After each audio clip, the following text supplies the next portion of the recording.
Welcome back to Fighting with Friends, the undisputed African fighting podcast champion of the world. It is the UFC show, ladies and gentlemen. And with me today, I have the pleasure of saying it's the reigning, defending, undisputed vegan champion of the world. And that is, of course, Brother Gaia. What's happening, What's Brother happening? Gaia? All Right good, here. all good. Nah, it only works for Jade, not for me. All right, bro. But Welcome how's it, back to how's the it, how's it? You show. good? Good, man. So we're going to start with our top story today, and that is, of course, Cain Velasquez sentenced to 5 years in jail Mm-hmm. for a 2022 shooting. Of course, the circumstances leading up to that very murky and very sinister, bro, for lack of a better word. So BG, in terms of Yeah. your thoughts on this one, bro, what can you tell us here? Yeah, sinister is one of the many synonyms you could use to describe um, this sort of article, this event that took place. I mean, you know, back then, Cain Velasquez, when he was in the UFC, watching him, I was like, oh, this dude's really something else. Like blueprinted a new model for heavyweight fighters. And when he stopped fighting, he was in and out of trouble. Not like BJ Penn, but there was things happening outside of the UFC that weren't necessarily in his favor. And I always ignored it. Didn't know what was going on. And then this came out, and it's like, oh, this is actually stemming back during the time when I thought that he was actually going through a lot of trouble. So it makes sense. Now I can understand why he was going through that, what was actually happening. And yeah, if people don't know about it, he's obviously sentenced to jail for 5 years. It was going to be 30 years due to a number of charges that took place, and that was assault with a 40 caliber gun, attempted to murder somebody, like just what's it, manslaughter, a bunch of things that he was gonna do or attempted to do to this guy. Don't know who the guy is. I forget the name. But what had happened, I personally felt that in the moment and things like that, you can't necessarily hold Cain Velasquez um, to fault for what's happening, because I think any human being, whether you are a father or a mother, if your child is involved in a potential molestation or something like that, there's nothing that can guarantee that you're going to stay composed. Nothing. You're probably going to end up doing something that you never thought you'll do in your life, like murdering somebody, and I can understand why Cain Velasquez snapped in that manner, because his son was involved in such grotesque uh, sort of things that was happening, and yeah, I can understand it. So for me personally, I would obviously wish him well. I think if I'm not mistaken, not mistaken, on Idol One's episode, this is where I got information from. They mentioned that he may actually lessen his sentence and potentially come out as early as January 2026, purely based on the act that took place. And the judge, I think the judge's name's Arthur, had a little bit of sympathy for Cain Velasquez, and completely understood why he did what he did. And for that, they gave him a little bit of grace, and they might just shorten his sentence, which is fantastic because, yo, I don't know, I'm kind of speechless because I'm not a father, I'm not a parent, but I can tell you now, if I must be a father of a child and my child's involved in something that is evil as that, I don't know what I'm going to do. But what I do know is going to be something very, very evil to the person that did an unspeakable act like that. So yeah, my final opinion on that is I'm actually on the side of Cain Velasquez. I'm not on the side of murder, period. But yeah, I just know that it's hard to control your emotions when something like that's happening to your offspring. Do you have any thoughts on that? Yeah, no, definitely, BG. I heard a quote that came out from Renato Moicano, and he said the only thing that Kane did wrong was miss the target, bruh. And I firmly stand in that camp, bruh. Because I mean, Look something like there, that, you gotta get him out of here, bruh. You gotta get that guy out of here. And completely yo, understandable, like you said, completely. I mean, it's the whole, from what I gather, the whole fan base MMA community stands behind Kane and defends his decision, bruh. yeah, And yeah, pretty much everybody shares the sentiments you've expressed, bro. If it was me, I would have done the same thing. You know what I mean? So just another point is that, of course, Dana White is very close with Donald Trump. So there could potentially be a presidential pardon here on the cards for Cain oh, Velasquez. So yeah, let's hope that happens. And let's hope Dana can put some of that political weight that he's been mustering over the last few months, and he can put that to yeah, good use get a pardon for our boy Cain Velasquez here. I didn't Because even like think I of that. said, the only thing he done wrong was missed the target. Manny Moicano said that. I completely agree, bro. Yeah, I know you hit the money with that one. Oh, you missed the target. That's such a killer thing to say. Yeah, Honestly, no, that's a massive for punchline. sure. Completely agree with that. Yeah. But But yeah, yeah, it's man. it's a very sad situation. So yeah, I mean, we've made it very clear where we stand on this, BG. Do you have any kind of final thoughts on this one? Um, yeah, I just think final thoughts. It's a dark world. Keep your children, keep yourself safe, keep your family safe, and yeah, just stick to doing the good deed, I guess, because I did not. I personally thought that Cain Velasquez was involved because of maybe drunken fighting, or back then because he was involved with allegations of alcohol abuse and so on back in the day. But now that this is all coming to light, you starting to realize what was actually motivating Kane's sort of misbehavior, as they quoted it in the media for us. And now you start Mm. to see why. So yeah, just got to wish him and his family all the best, I guess. All we can really do and say, not like we can give him anything. And he's just got to bite fast and believe that when he gets out there, his family is still going to be on his side and the world of MMA, as you mentioned. Yeah, again, full support for Kane here, and hopefully, like I said, Dana White can get that pardon done. But okay, BG, we Please. will then go to. I'm gonna have to share audio here, so I think let's go Okay. to. Just give me a second here. My No apologies. problem. No problem. Um, so we're gonna go to the Ilya Tapuria and Charles Oliveira drama next. So of course these Let's guys have go. been fighting each other over Twitter. So I'm just gonna. Oh, has it been a Twitter battle so far? There's been a little bit of words on Twitter from what I understand. Yeah. This is like one of the most recent tweets that have come out of the whole saga. So as you can see, Okay. Charles, Ilya saying, Charles, it's better if you stay quiet. You have 10 losses, 5 by knockout, 4 by submission, and 1 by decision. You Mm. are the contender while I am the champion, the father of the entire division. I haven't come here to ask for anything. Yeah, I am the one in charge. So Ilya making big statements there. So before we get Charles's response to your BG, I just wanna. I know you guys kind of did touch on it in an older video when the announcement was made that Ilya was moving up.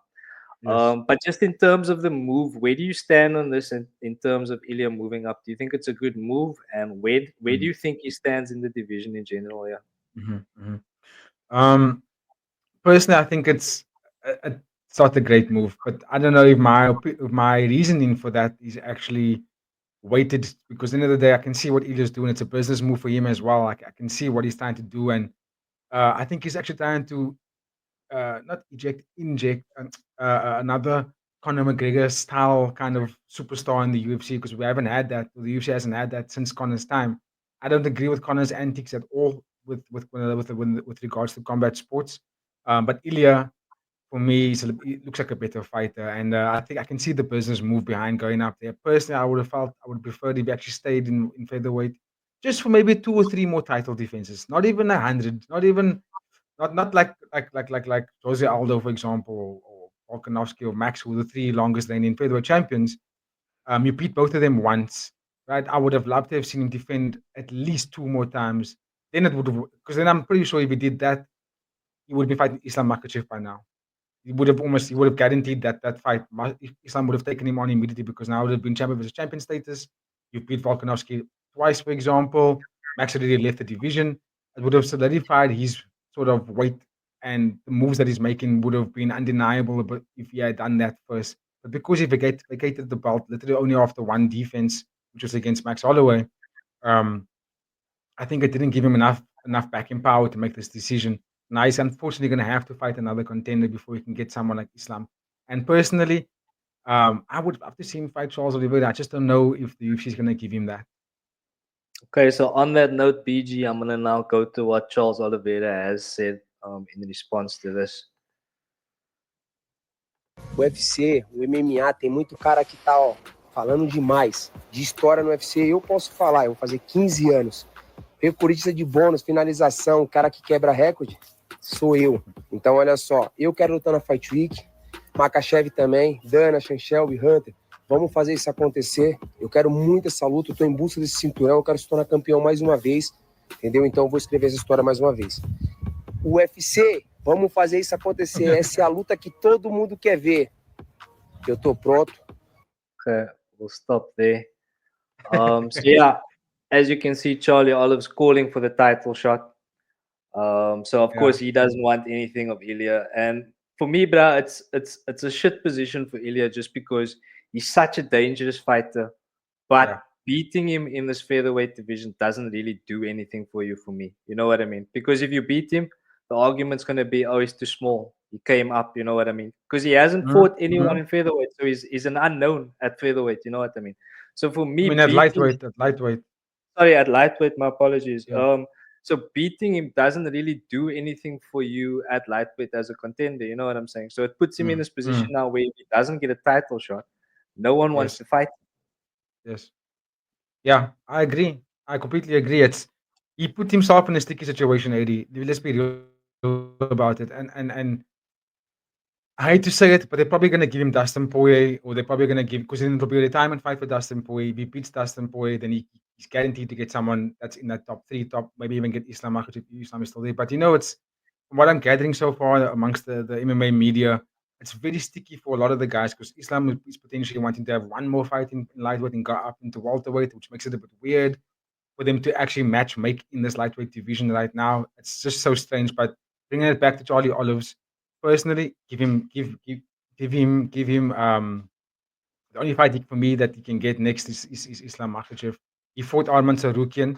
He lost against Arman Sarukian. Arman Sarukian, maybe if he's the next contender, if they don't give it to Justin Gaethje. But Ilya can fight for me personally, he can fight any one of those guys in the top five. You can even bypass someone like Paddy the Baddy and Michael Chandler. Them, if you look at that top five, Dustin Poirier, Max Holloway, Justin Gaethje, Charles Oliveira, and Arman Sarukian. I think he should fight either one of them first before getting the championship fight. Maybe even Dan Hooker, bruh. Forgot about Dan Hooker. That will be a There we mad go. fight. Yeah, In I fact, that think that's actually makes more sense. yeah, that makes perfect sense actually. I don't like the Poirier fight just because again, you beat Poirier, he's retiring. You know what I mean? People are gonna say he's over the hill. Poirier beats him, and then where's Ilya then? You know what I mean? Ilya's nowhere to be found. Ooh, You know what I mean? Because then is he that gonna go that back won't look down? good. He can't compete now Yeah. in the lightweight division. You know what I mean? So that fight Ooh. doesn't make sense. But I really like that Dan Hooker fight. To be honest with you, bro, I You think know what, that's the 80? He put himself in the position now with the UFC that whoever he gets in lightweight division, it's not going to be Islam. We know that. So whoever is going to get in the lightweight division, it's a must win. He cannot afford to lose because firstly, it's not going to be it's not going to be the championship fight. It's going to be someone outside of that. It's going to be a contender. You lose to that contender, it doesn't look good for Ilya Topuria. He's because he made the move to vacate the title as if he was guaranteed this title shot. He was like a boss Mm. take this move like I'm vacating this title because I'm guaranteed to wipe the floor of any of those top five guys in that lightweight division. But then you're gonna have to fight one of those contenders first, unfortunately. And if you lose to them, oh, and to be quite realistic with I think Dan Hooker will smoke him. It's a 6'1" plus guy in the lightweight division. He's massive. He's a massive guy. Heavy, heavy, heavy, heavy, heavy, heavy. Yeah, and then he's completely fucked after that draft because if he Bruh. loses to any one of those lower rank contenders, then he's completely fucked. Honestly, Um, I will even go as far as to say that if Hooker didn't break his hand, he probably would have smoked Gaethje as well. He's just a different look. It's like a 2.0 Dan Hooker, and even his style looks different. Yeah, it's just what makes him interesting for me is that his height for that division is scary, and he yeah. looks different right now. So if the UFC is clever, that's the fight to make because they're not going to give Dan Hooker a title shot right now, right? Mm, mm, So mm. there's the fight to make. Yeah, I do agree there. But of course, ladies and gentlemen, drop us a comment. Let us know your thoughts on that one. Please like the video, subscribe to the channel if you haven't done so yet. Um, Here's an unpopular opinion, BG. Let me know what you think. No one in this division deserves a title shot, actually, for me. Charles Mm, Oliveira, who has he beaten last? Michael Chandler before that. Michael Chandler. He lost to Arman Sarukian. Arman Sarukian didn't make weight. Can't give him a No. title shot. Justin Gaethje No. beat Fiziev recently. Before that, lost to Max. Mhm. Hasn't done anything. Dustin Poirier is retiring. who really Yeah. is staking a claim from their recent record and is saying, give it to me, give it to me. Sarukian was the one, you know what I mean? But He was the guy, messed yeah. up lifting weight. So for me, bruh, honestly, I think these guys need to fight it out one more round, and then we can really start talking about fight for the title. I really don't think any of them have earned it. I would go as far as to say mainly Justin Gaethje, but only because he hasn't fought Islam yet. Other than that, there's no other argument you can make for him to fight for the title, really. And like you said, all the other guys, I think the records in the last couple of fights also doesn't demand that they can make a title shot. So Rukin unfortunately has to fight either Charles again, which most people don't want to see, but I actually would love to see it again. Or he's gonna have to fight maybe Ilia Topuria or Gaethje to guarantee that he gets Islam next again.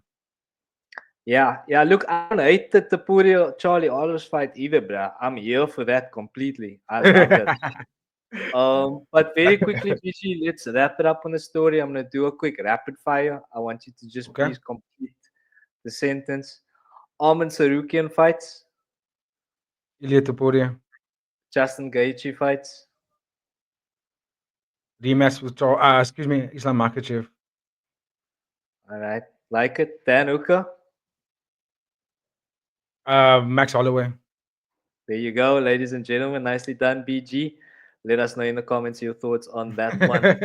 But okay, we'll pivot then. In our next story here, we're gonna go to Alex Pereira on the Ariel Hawani show. Few points that we're going to discuss here, beginning with the allegations of greasing. And you were saying just before we came onto the story that this is the second time we've heard about this in recent times, BG. So what's going on here? In the space of like 2 months, if I'm not mistaken. I just need to get the date of Yusuf Zalal's last fight, but I thought it was quite weird. Or I thought it was quite interesting that we had 2 allegations in the space of 2 months about the same thing, and it's different fighters, different gyms.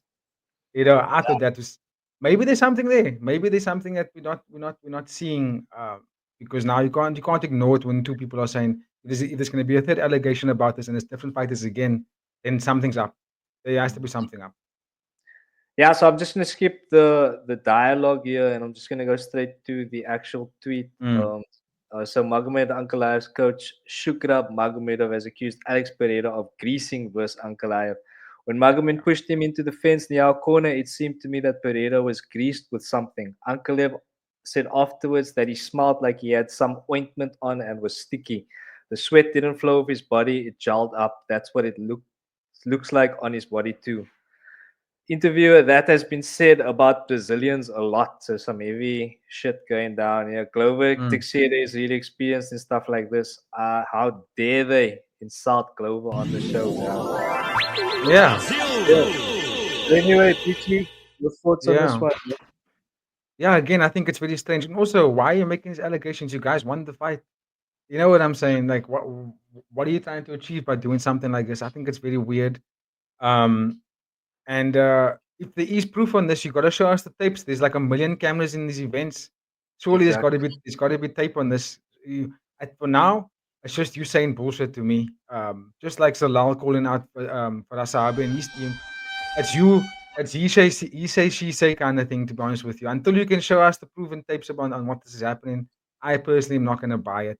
And also, it's not like Magomed was actually like doing mad stuff. They were literally just up against the cage. He wasn't even pushing for single legs. You were literally just keeping him up there to stall. So, yeah, again, show us the tapes, bro. Show us the tapes. Show us the tapes, bro. Away. Show us the tapes so it didn't happen. But okay, we'll go to the next one here. This, of course, I think was pretty much a given. The immediate rematch against Ankalaev. So confirmed Alex does want the immediate rematch. So we're just going to go through some banter here. This is, of course, from the Ariel Awani show. We will link the original video in the description. Check it out if you want all of the context. And also, Alex feels that he's right after everything that he did on that division in the UFC. To have an immediate rematch, that's what we're all deciding. Don't think nothing was spoken with the organization yet. If it did, I don't know. But we believe that our managers have a very good relationship with the UFC. They are always in good terms with each other, and I know they can make it happen. I need a rematch. Okay. So they confirmed that they are after the rematch. And yeah, this was pretty much expected, I think. So Yeah. BJ, any thoughts on that, and maybe even how the rematch plays out? I know it's a bit early to say, Mm. but yeah, maybe I can tempt you into a little bit of prediction here. I like that you asked that question, AD, because it does. It does help me just go back a little further in the video before we. You don't have to go back right now. I'm just gonna talk about a little bit around 3 minutes in that video that on Ilwani show. Alex Pereira does very vaguely talk about an injury that he had in the fight against Ankalaev, and then when Adel was probing to him talk about it, he came back by saying, I'll give you more news about that after the second fight." So he's indicating to us that he's probably going to clearly win the second fight and then say why he was performing the way he was performing, because a lot of media are saying that he wasn't throwing as enough, wasn't boxing nearly enough. He was mainly just using kicks, calf kick, high kick, calf kick, high kick. So it was a bit strange to see him not actually use his hands as much as he normally does. So maybe there was something wrong. But anyway, the if the audience goes back and watch the video a bit further, you on that mark where you pointed it now, 24 minutes in, Alex does talk about how Ankalaev apparently, no, sorry, Ariel talks about Ankalaev has said to him that he already signed a contract for the fight in August, either August or International Fight Week, but I think it's going to be in August. And Pereira said, yes, the sooner the date, the better, because he feels like he can go fight tomorrow if he wants to. He feels like he's ready to go next month. That's how ready he is. But he's saying August most likely is going to be the date. I'm gonna come. Exactly. So according to Alex Pereira, he doesn't give a damn, but it looks like it's going to be the month of August. How do I think it's going to play out? If Pereira is what he's saying or what he's claiming here, if he's injury free, excuse me, it may be a different fight. I still don't know if he's going to be an outright winner, because I do think that Ankalaev he makes it very competitive. I mean, he does things that makes Alex, fight differently. And also Ankalaev proved to us in that first fight that he's really not afraid to stand up and go into the distance, into the void, and actually throw some heat. So I think it's gonna make it. And he dropped Alex in that second round. You know what I mean? So I think it's gonna. I don't know. I can't say for sure it's gonna be a similar result.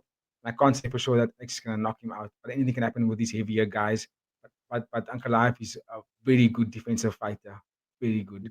So it's gonna be an interesting matchup for that second one. Fair play, BG. Drop us a comment if you have any thoughts on that one, the rematch between Alex Pereira and Magomed Ankalaev. Please like the video and subscribe to the channel. But okay, we go to the ifs, buts, and maybes now. This is if Alex had beat Ankalaev, but Yes. he didn't. So this is what we would have done. Let's go. There were a lot of big plans being discussed leading up to the fight. Usyk was discussed. John Jones was discussed. Could you tell us, had you won that fight a couple of weeks ago, who do you think you would have fought next? Okay, I'm just gonna fast forward here to the translation. Box. Oh no! Oh, it's quite Sorry funny. about the technical problems, ladies and gentlemen. We're back in a second. No problems, bro. He basically is going to say here. Let me cut back to that. Yeah, that's so cuck. It's funny though. But anyway, here we go. Take two. If I could go in like after that, choose my weight class would be either fight for the heavyweight in the UFC or fight Usyk on the boxing. Were there any discussions about that? Did anyone say, we won't talk about it now, but if this all goes well, we have this and this plan for you? Algo chegou a ser mencionado, tipo, bom. I think we'll wrap it there. So yeah, he's saying basically he wanted to go up to heavyweight. Didn't want any of the Turkish smoke, PG. Nope. That was the biggest takeaway for me. And that was the question I was most intrigued about for the whole interview, was what next? And I find it really interesting that he said that. And made no mention, if you watch the whole video, he makes no mention of Dricus du Plessis' name. So he mainly was targeting heavyweight, which makes sense to me. He's a massive dude, and that would actually do really well in that division. And then also the interesting thing out of that as well was talking about Usyk.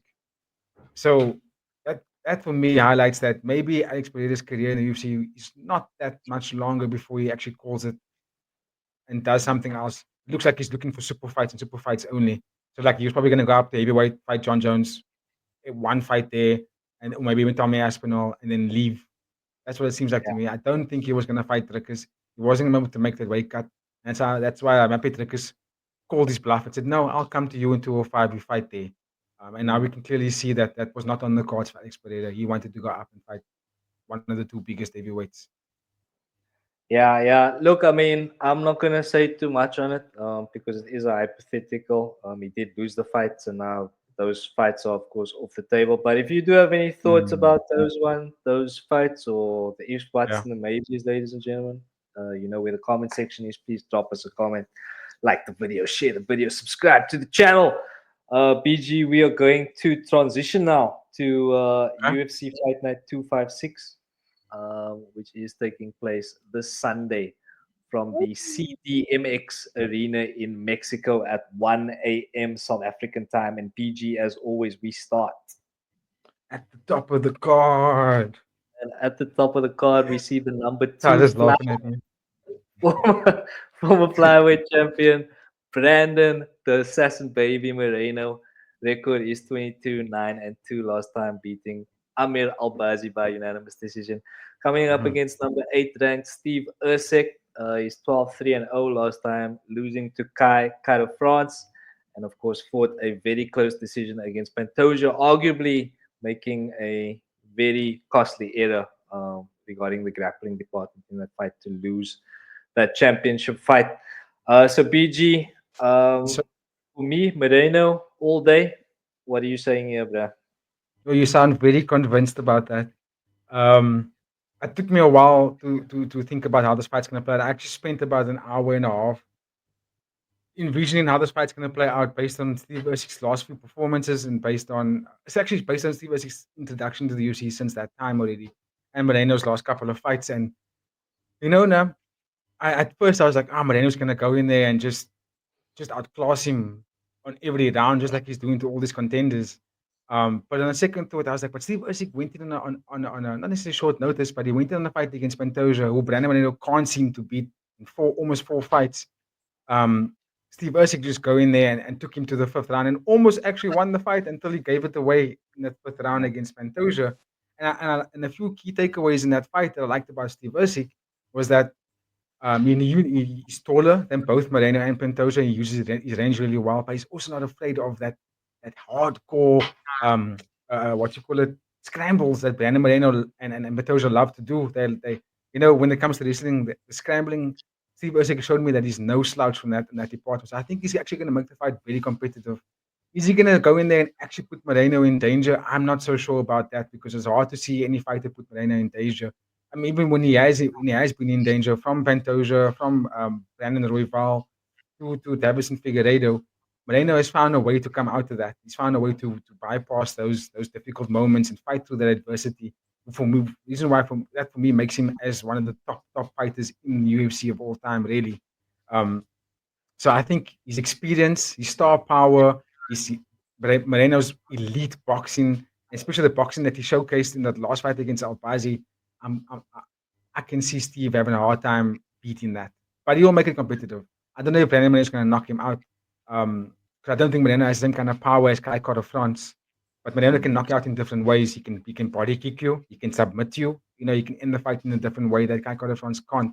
Kai of France just has a lot of knockout power, but he doesn't have, that grappling prowess, take you to the ground, submit you. So I think Moreno has more ways to finish the fight than Steve Erceg does. But Steve Erceg has a lot of tools that can make it very competitive. Long range weapons, good deep kick to the body, good elbows in close. Then he can make it competitive there. But I just believe that Moreno is going to outclass him over 5 rounds. Yeah, agreed, BG. You make a lot of very good points there, bro. I did pick Steve Erceg to win against Kai of France, and like you said, Kai of France got that power, bro. He just got caught with a punch. But yeah, Moreno is starting as the 1.4 favorite here. And yeah, I do think Steve Erceg is going to make it competitive. I don't think it's going to be a complete wash, but yeah, bro. Assassin Baby, bro. He just looked so good against Albazi, and he looks like he's back and he means business. So give me Brandon Moreno to win this one, I think. All day. Okay. Then yeah, and ladies and gentlemen, as always, any thoughts, any questions, even please Mhm. drop them in the comments. But okay, then we'll go to the lightweight division. And here we see Manuel Torres coming up against the OG in the game, Drew Dober. Manuel Torres 15-3-0 last time, losing to Ignacio Bahamondes by KO. My guy. Absolutely, bra. And then we have Drew Dober, who, as mentioned, veteran in the game, record 27-14-0. Last time losing to Jay Ant Silva by TKO. And he's on a 2-fight slide, bro. So Mm. Drew Dober, legend in the game. I personally don't know too much about Manuel Torres, but what can you tell us here, BG? I'm a fan. On Loco, nah, he's a dog. He's an absolute dog. And up until that moment against Bahamondes, Loco was going there and he was just beating people easy. Knockouts after knockouts, switch stances, elbows, deep kicks, high kicks. Flawless fighter. Just sometimes a little bit. What's the word I'm looking for? Sometimes when he enters, it's a little bit too reckless. The hands can come down and he can get clipped. Um, but he's durable. But sometimes I can see him get caught like that, and that's how Bahamondes caught him. It was just a bit too reckless when he entered. And Drew Dober is not the kind of guy you want to enter with a low defense. Drew Dober's got knockout power, very strong guy. We've seen Drew Dober pull things out of the hat whenever he's in trouble. I do think that age is catching up to him a little bit. And if you look at his last two fights, people are out dogging him now. They're able to reverse his positions. He's not getting the knockouts as he used to. And I think Manuel Torres is taller. He's got the youth on his side. He's the more vibrant fighter. And I think if he survives a lot of Drew Dober's clinch work up against the cage, I think Manuel Torres wins the fight, to be honest with you. I think our local goes in there and probably stops Drew Dober. That being said, I think Drew Dober's got that kind of power where he can touch anybody and they're gonna get knocked out. I think Manuel Torres is got to be very defensively sound, utilize the footwork, deep, deep a lot in this fight because you're taller, you deep kicks, and he has beautiful deep kicks. Go watch his fight in the Daniel White Contender Series.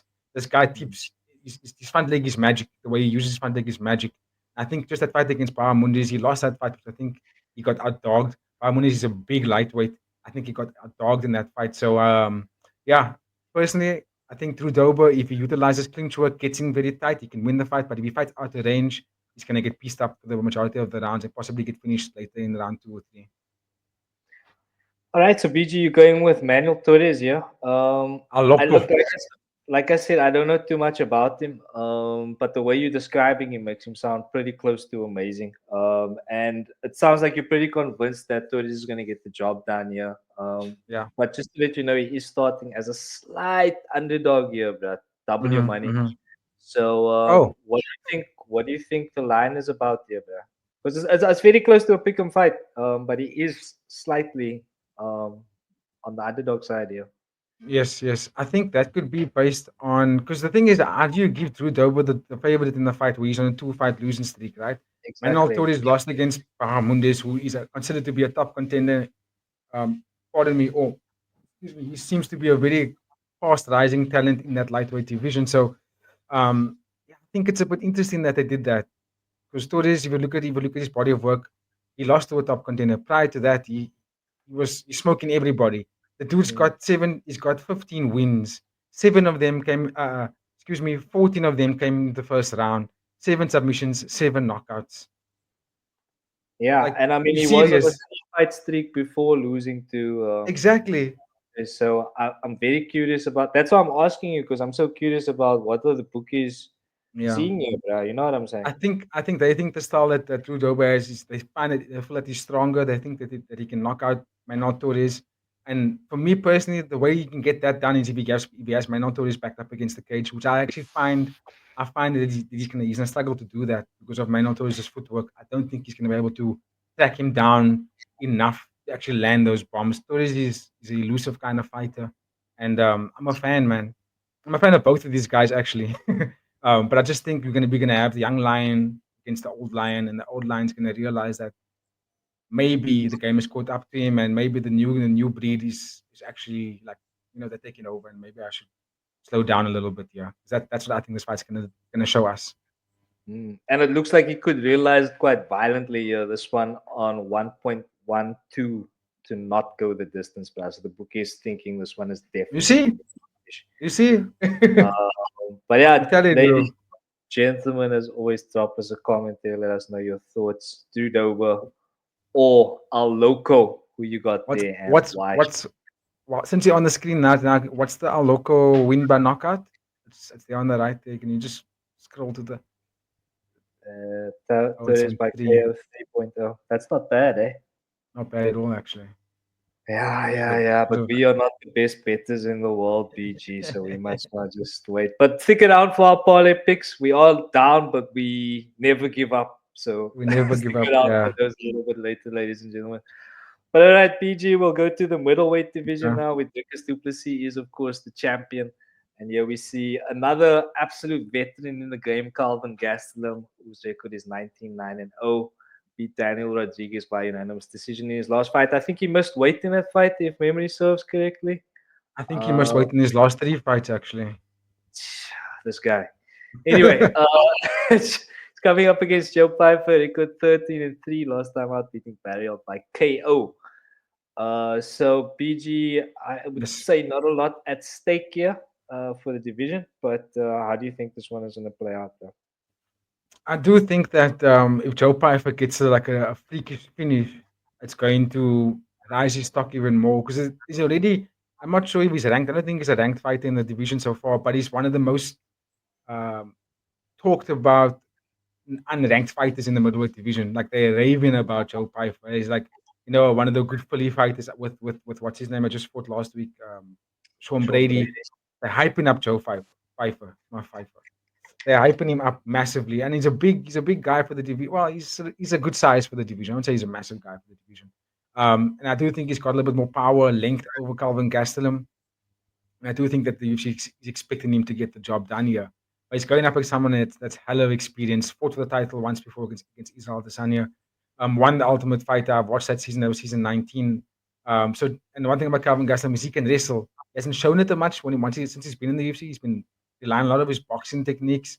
But I feel like in this fight, he's going to have to go to wrestling. He's going to have to take a page out of the one man that did beat Joe Pyfer in the UFC, and that's Jack Manson. He's going to have to utilize basically all the weapons at display in MMA. He's going to have to utilize that right jab that he has. It's a phenomenal jab, and then sometimes throw the left to the body to bring the guard down, shoot on him, make him defend a couple of takedowns. Don't have to land it, but just wear out Joe Pyfer's arms because that's how he loses fights.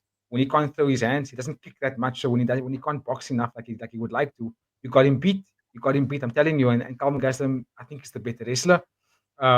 It's a big man thing to take down, but Calvin Gastelum can take down anybody in that division. He's got fantastic wrestling.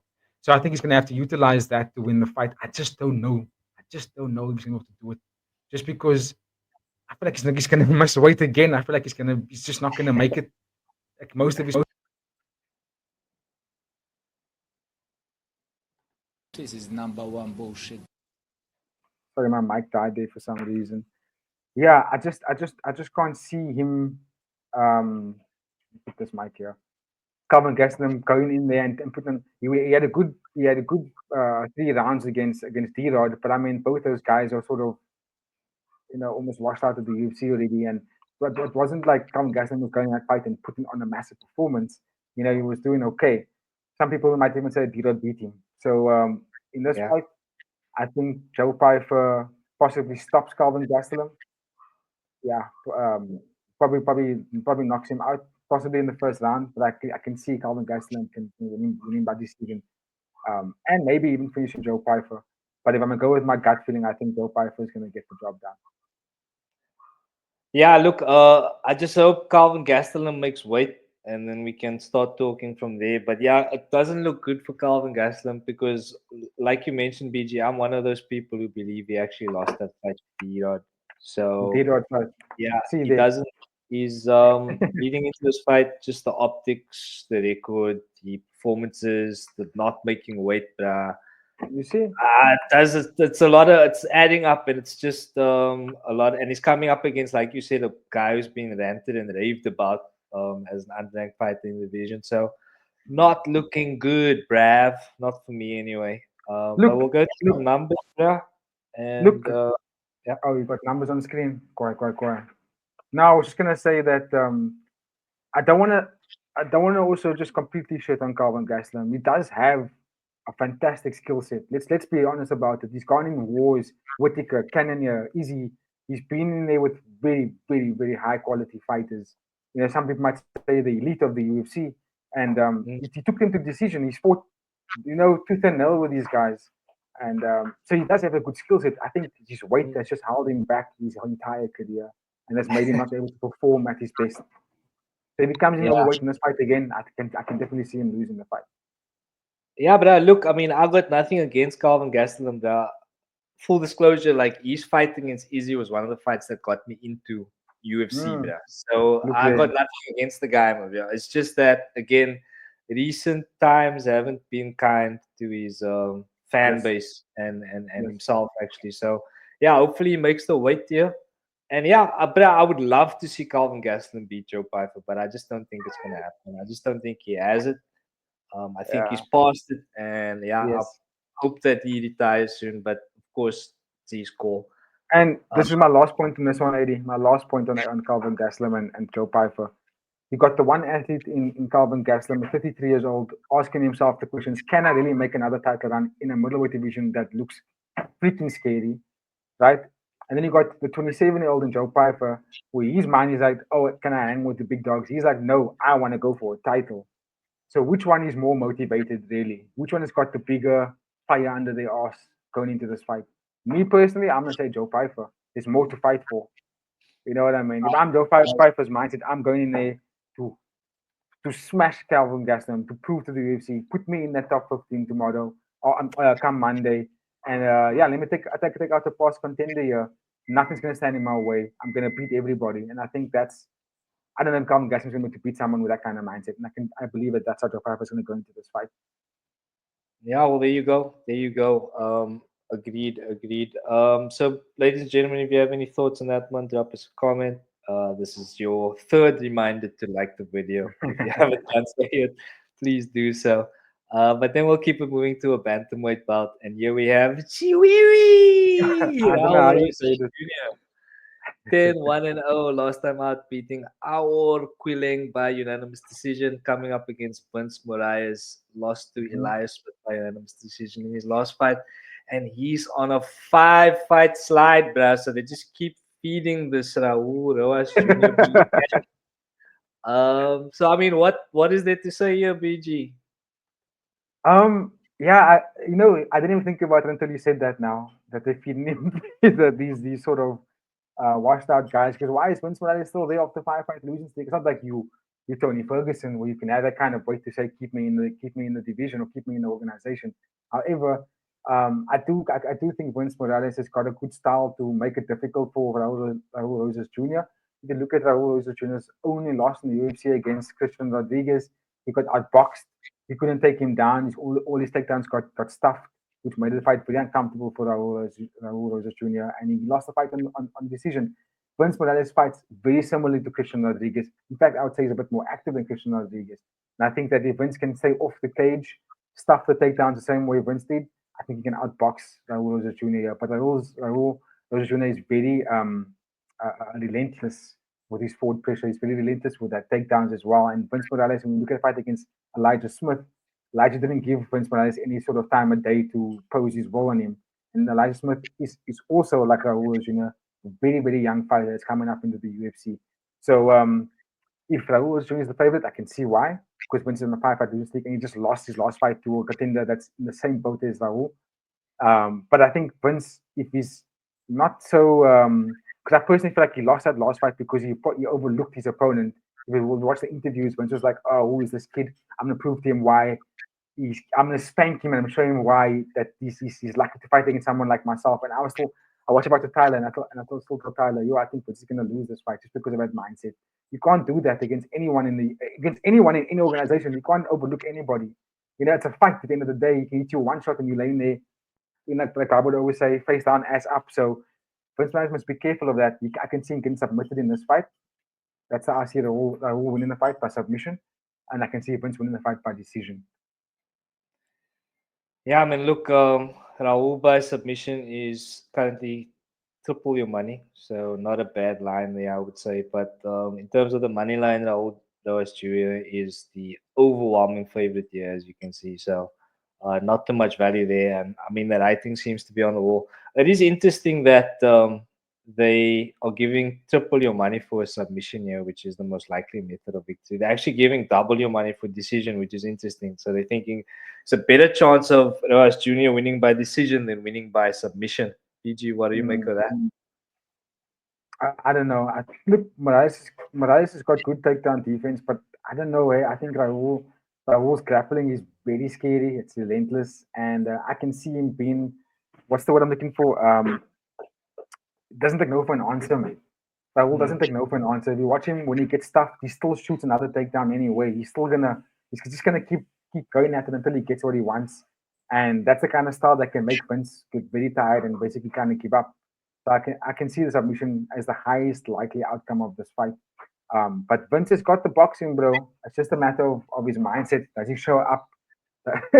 Does he show up in this fight like he wants to actually be there, or does he show up again half in, half out? And as we know, recently with Jalen Turner, I hate to use him as an example, but if you're an athlete and your mind is half in, half out, you're probably going to lose most of the time. So, yeah, that's how this fight is built up for me. Yeah, great insight there, BG. Give thanks. But all right, then we'll go to the flyweight division. Ronaldo Rodriguez coming up against Kevin Borjas. Ronaldo Rodriguez is 18-2-0. He's 2-0 in the UFC last time out, beating Ode Osborne at UFC Noche by decision. Coming up against Kevin Boaz, who is 9-3-0. 0-2 in the UFC. So contrasting fortunes here. Last time he lost to Alessandro Costa by KO. So Ronaldo, there was a lot of kind of hype around this guy leading into UFC Noche. So firstly, what did you make of his performance at Noche? And then how do you think this one plays out? His performance at Noche was okay. I think the hype didn't match the performance, to be honest with you. The one thing I took away from that fight is that he's got very good wrestling. Ronaldo can wrestle really well for that smaller frame. And once he gets to the ground, he looks dangerous. And I think that's something I took away from that fight. But other than that, when the fight starts on the feet, he doesn't look very comfortable. His strikes come from angles that looks like it looks like a street fight, man. One of those street beefs kind of fight. And I don't like that for someone that's a professional athlete. So hopefully, since then, it's been a year. Hopefully that he evolved. I want to see a bit more. So he's going up against someone. Kevin Borjas is a striker by trade. So it's going to be one of those things where, like Ode Osborne, he's also a striker. Is Ronaldo going to be able to navigate that stand up and get to the ground? I think if he gets to the ground, I think he's probably going to tap out Kevin Borjas. I think that's also going to be the most likely outcome for this fight as well. But again, his last performance did not really spark that much confidence in him. But let's see how he performs this time. Yeah, agreed. I mean, yeah, it was the first time I saw him fight at Noche, so I don't want to, Exactly. put much into it. He got the job done against Ode Osborne, who is decent. He's decent, But yeah, Rodriguez is starting at the 1.65 favorite here. So yeah, props for this fight. yeah, Oh, I didn't know that. Thursday, bro. Props are out. I thought And yeah, we'll get to our bets in a second, ladies and gentlemen. But any final thoughts on this fight on the whole, BG? I think that's going to be quite entertaining fight. I think Ronaldo doesn't really. He's the kind of guy that he always wants to go and get the job done, right? And I think that's something that every fighter needs to be, because if you want to play defensive, it's probably not the smartest thing to do, So I think this fight's going to make for a car crash. So I'm quite excited for that. Give thanks, BG. And of course, ladies and gentlemen, if you have any thoughts about these fights, let us know in the comments. BG, I'm going to let you take it away for your honorable mentions now, sir, on the prelims. So whenever you're ready, bro. So I've only got two names on the prelim that I'm going to talk about. Two fights, excuse me. Starting with the name I was talking about earlier, that is Christian Rodriguez. He's taking on Melquizael Costa. Nailed it. This is also going to be a fantastic fight. This is in the bantamweight division. I think both these guys are go-getters. Christian Rodriguez's last performance wasn't that nice, but he does have the style to make exciting fights. He's a good boxer, good wrestling defense. And Melquizael, he is a dog, dude. He's coming into the UFC. His last few performances weren't too bad. The guy's also got a knockout to his name. He's got good hands. So I think this fight's going to be a bit of a barn burner. I would love to have seen it a little bit higher up on the card, but I think the placement isn't too bad. So excited for that one. And then the last honorable mention on my list, we have a fight between Rafa Garcia taking on Vince Pichel. And I've also got a feeling as if someone's going to go to sleep here. Rafa Garcia's got good boxing, slightly short. Sometimes you can see him get pointed by some people that's longer than him or fight with that range. And Vince Pichel's got that range. And he's also the kind of guy that kill or be killed mentality. So I think you're fighting against someone like that, you have to match that person with a kill or be killed mentality as well. You can't go in there thinking that, oh, he's a bit too intense, you know what I mean? Because he's going to go in there to finish you. So that fight's going to be also very, very exciting. And then lastly, I didn't put it on my list, but I will talk a little bit about the fight below that. You can just go on screen. We have not necessarily the guy Jamal, not too familiar with him, but Gabriel Miranda. He fought against Morgan Charrier in France. Also exciting kind of guy. Mainly jiu-jitsu kind of guy, but that's his thing. That's his forte. Take you down, submit you. Is where it's at, but also doesn't have the does also have some really sharp hands. So I think that's going to be a good fight as well. Good to see Miranda get back into the win column. Very, very nicely done there, BG. Give thanks. BG keeping you up to date on the happenings on the prelims there, ladies and gentlemen. But yeah, we're going to keep it moving, and it is time to make some money. 60 G's, baby!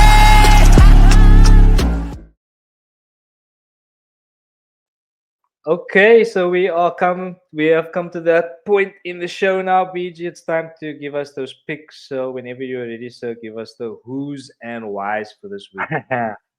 Okay, cool. I'll start with a simple one, the money line. I'm playing it very safe here because obviously we need to get that money back. I'm heavily in the red. Money line, nice and simple, only on the main card. I'm starting with Brandon Moreno. I think he's going to get the job done over 5 rounds. Clean boxing, just a more elite fighter there. I think we're going to see some levels of the game in this one. That's the main event. Then in the co-main, not co-main event. Oh, he's at the co-main event. Yes, it is. Is the co-main? No, it's not the co-main event, but it is a fight on that fight card amongst the top 3 fights.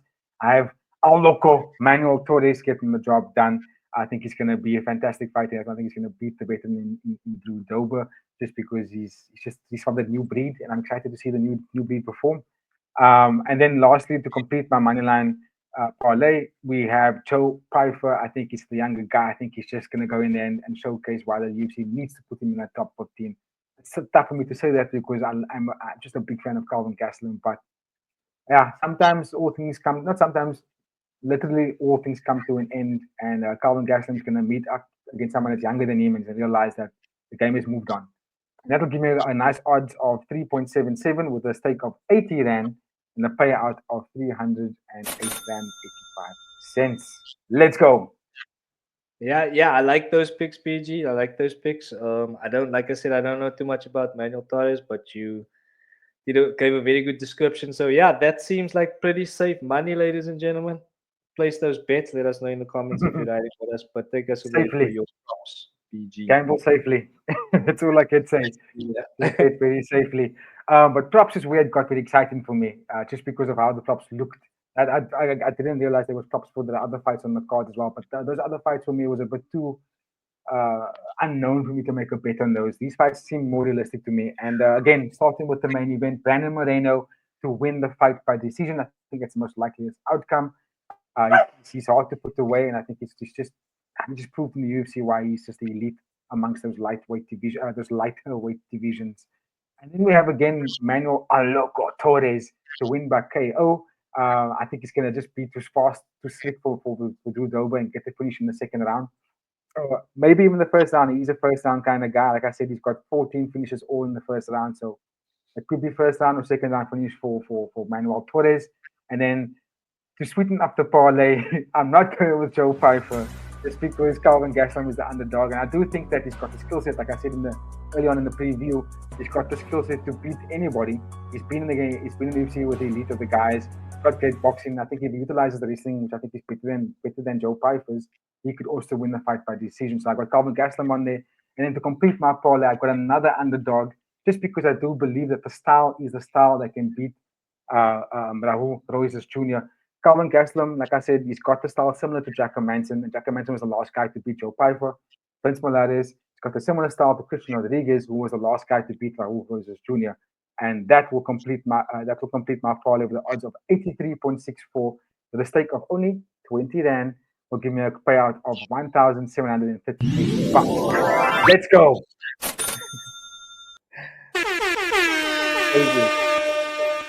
Well, I mean, if you hit that parlay, then you're back in the green, bro. So hopefully that's the one. But yeah, look, bro, honestly, from my side, ladies and gentlemen, I do apologize in advance. I'm very boring this week. But yeah, I don't see any. I don't know too much about most of the fights on the card. Just gonna go with Moreno to win by decision. That's double your money, and that is absolutely guaranteed this week, ladies and gentlemen. So take those bet slips to the bookies today. Get your money, double your money. I mean, if anybody offers you double your money on anything, you'll take it, right? So there you go, double your money. Absolutely guaranteed. Would bet the house on it if I could get the deeds quickly enough. But okay. BG, I think that brings us to the end of this fantastic show, actually, bro. So, any final comments, thoughts about the card, maybe a rating, anything like that? I'm gonna give it. The card is not that amazing in terms of if we look at on paper, right? But those fighters on this fight card have got good knockouts to the names. They all got fantastic finishes. They also have been very exciting fights. So, and it's names that I know and names I'm excited for. So I'm gonna give it a solid 6. I wanted to give it a bit more just because purely because of Brandon Moreno. He's one of my top 5 fighters. So, but I'm gonna leave it at a 6. It might go up based on how the fight card plays out come this weekend. And then also just based on our stories and also for you, AD, I'm excited for us to do more episodes with this kind of style for the UFC. I kind of liked it, and I hope that we can do more about this. And so look out for that, guys, in the future. We are moving our previews into our news segments like this for the future of our UFC content. Nicely done, BG. Give thanks. Yeah, for myself, I think I'll agree. I'm going to go with a 5.5, just under a 6 there. I think it's a decent main event. I know a few fighters on the card. There's not a lot of value on the card, but yeah, know a few names. So for a fight night card, 5.5, pushing the 6. Hopefully, And the time. And the time is pretty decent. 1 a.m. 1 a.m. Prelim starts at 10. Oh, really? So the main card Yeah. starts at. Oh shit. Okay, that's not bad actually. Yeah, Still a bit of a challenge, but we'll see how we go. But yeah, we go. ladies and gentlemen, if you have made it this far in the video, please don't forget to like, share, subscribe, watch the podcast every day. Joe Rogan. And we are going to wrap it up there, ladies and gentlemen. So thank you so much for the love and support, and we will see you next time on Fighting with Friends.